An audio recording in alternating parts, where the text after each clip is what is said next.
حضرت عبداللہ شاہ غازی، جنہیں اشتر حسنی بھی کہا جاتا ہے، ایک جرری عالم دین، عظیم مجاہد اور ولی کامل تھے۔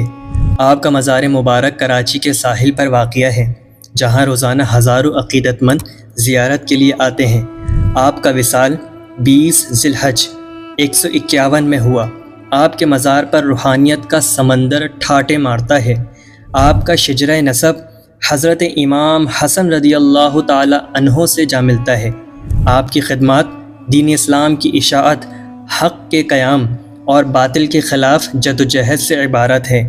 اس فقیر کو بھی آپ کے مزار پر حاضری کا کئی بار شرف حاصل ہوا ہے۔ یہ مزار صرف ایک زیارت گاہ نہیں، بلکہ عقیدت، محبت اور روحانی سکون کا مرکز ہے۔ دعا ہے کہ اللہ رب العزت آپ کے مزار اقدس پر جو کروڑوں رحمتیں اور برکتیں نازل فرما رہا ہے، انہی میں سے کچھ چھینٹیں، کچھ نعمتیں، کچھ برکتیں ہمارے دلوں، گھروں اور زندگیوں پر بھی نازل فرما۔ آمین یا رب العالمین۔ جزاکم اللہ خیرہ۔